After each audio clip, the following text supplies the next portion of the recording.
Hello बच्चों, let's read this question. So the question says if a1, a2 up to an terms are in HP, then the expression a1, a2, a2, a3, a3, a4 and up to an minus 1 an is equal to option A n minus 1 into a1 minus an, option 2 n into a1 into an, option 3 n minus 1 a1 an and option 4 is n into a1 minus A N. Now हमें दिया हुआ है एक sequence है a1, a2, a3 up to an terms का एक sequence है हमें दिया हुआ, और वो क्या दिया हुआ है HP में दिया हुआ है इन HP। और हमसे पूछा क्या गया है a1, a2, a2, a3, a3, a4 up to an minus 1 an, इनका सम क्या होगा। तो उसको जानने के लिए हम पहले की कॉन्सेप्ट जान लेते हैं क्वेश्चन का। की कॉन्सेप्ट की कॉन्सेप्ट बेसिकली डिपेंड है condition for HP। Suppose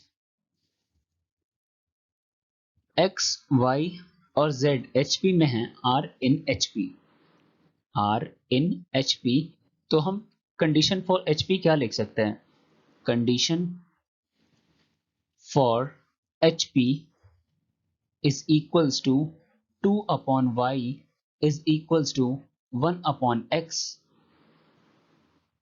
plus 1 upon z।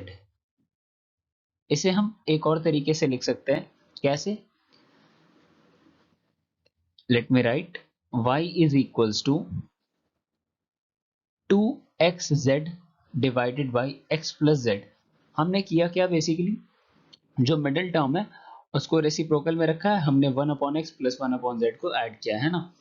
और एक और बात हमें मे भी जरूरत पड़ सकती है, जो HP होता है वो AP का रेसिप्रोकल होता है।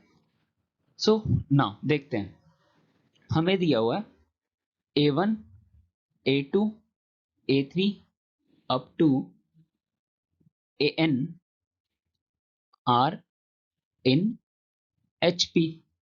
तो यहां से हम A2 को क्या लिख सकते हैं, A2 को हम लिख सकते हैं ना 2A1 A3 upon A1 plus A3, condition for HP के अकॉर्डिंग। यहां तक तो कोई प्रॉब्लम नहीं है, ठीक है। अब इसे हम क्या करते हैं, क्रॉस मल्टीप्लीकेशन कर लेते हैं। तो क्रॉस मल्टीप्लीकेशन करके क्या आ जाएगा, A1 A2 plus A2 A3 is equals to 2A1 A3। इसे थोड़ा और हम क्या करते हैं, अरेंज करते हैं। So we can write A1 A2 plus A2 A3 will be equal to 2 को हम क्या लिख सकते हैं, 3 माइनस 1 लिख सकते हैं, और A1 A3।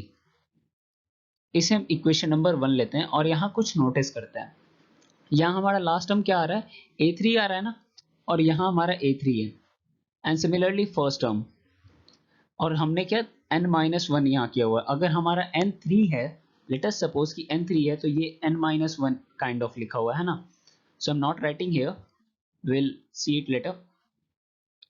Now moving, we can write A3 is equals to condition for AP के HP के अकॉर्डिंग A3 को हम क्या लिख सकते हैं, 2A2 A4 divided by A2 plus A4। कोई दिक्कत नहीं यहाँ तक, हाँ नहीं होनी चाहिए। अब हम फिर से क्रॉस मल्टीप्लीकेशन कर लेते हैं। So A3 will be equal to A2 plus A4 is equals to 2A2 A4। ठीक है, बढ़िया। अब क्या करते हैं, A3 A2 A4 is equals to 2। अब यहाँ पे A2 की वैल्यू पुट कर देते हैं, कौन सी वैल्यू, जो हमने लाई थी 2 into A1 A3 divided by A1 plus A3। Next step में हम LHS के A3 को हम डिनोमिनेटर में लाते हैं और A1 प्लस A3 को LHS में भेज देते हैं क्रॉस मल्टीप्लीकेशन से। So we can write A1 plus A3 into A2 plus A4। यहाँ क्या हो जाएगा, 4A1 A3 and A4 divided by A3। यहां से क्या होगा, ए थ्री कैंसिल आउट हो जाएगा, हमारा ए थ्री कैंसिल आउट हो जाएगा डिनोमिनेटर में भी और न्यूमरेटर में भी। उसके बाद हमारे पास क्या बचेगा, A two plus A four into A one plus A three, right, which will be equal to two A one A four, two into two that is four A one A four, four A one A four. अब इस bracket को open करते हैं और multiplication कर लेते हैं, तो क्या हो जाएगा, ए वन ए टू, है ना, फिर ए टू ए थ्री, और क्या हो जाएगा, ए वन ए फोर और A three A four, which will be equal to four A one A four. इस four A one A four जो एल एच एस में है उसको आर एच एस में ले जाते हैं, तो हमारे पास कुछ ऐसा हो जाएगा, A one A two plus A two A three plus A three A four is equals to 4 minus, let me write 4 minus 1, 4 minus 1 a1 a4।